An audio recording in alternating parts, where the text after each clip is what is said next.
The Philippines has been known to be one of the biggest mobile users in the world. Jackie Pascual takes a look at how Filipinos have evolved in the way they communicate in this report. How often do you send text messages today compared to a few years ago? Most likely, many would say it's less, and it's because of the high growth rate of messaging apps, which have taken over text messages. Based on the Ericsson Mobility Report 2015, the top 3 apps in the Philippines based on monthly active users are Facebook, Facebook Messenger, and Viber.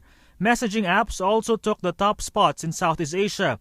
WhatsApp is number 1 in Malaysia and Singapore, Line in Thailand, and BBM Messenger in Indonesia. 28-year-old Paulo Fajardo says he checks his messaging app about 20 times an hour. He has separate chat groups for work, family, friends, and many others. Pwede kang mag-video call, tapos pwede ring mag-send ng mga pictures. Just take a picture, then pwede mo siyang send sa office mate mo. Tech expert Abe Olandres believes messaging apps have disrupted the telco industry, which he says was caught unaware by the sudden growth of the apps. One key reason for this growth is the OFW sector, because messaging apps made it easier and cheaper to talk to families abroad.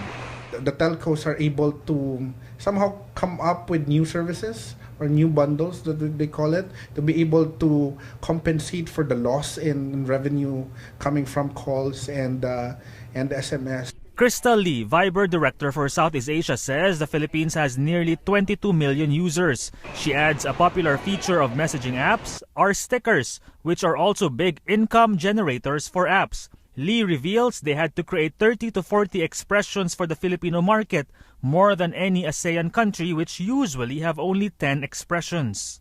Stickers are able to serve purpose, especially when they don't have words to say it. Sometimes Filipinos, they just want to express it, whether through the face. Conversing or communicating with each other without written text, they would just send stickers. And conversations would end with nothing but stickers. Olandres, however, clarifies it is not the death of text messaging, at least not yet. Many Filipinos still do not own a smartphone, and in many provinces, internet connection remains unreliable. Telco giant Smart says their various prepaid and postpaid offers have messaging or chat apps, and he sees Filipinos will be using a mix of various messaging services, including SMS and chat apps. Globe also says there was an increase in mobile data activity specific to social media and messaging apps. It adds text messaging revenues hit 26 billion pesos, lower than last year's 29 billion pesos.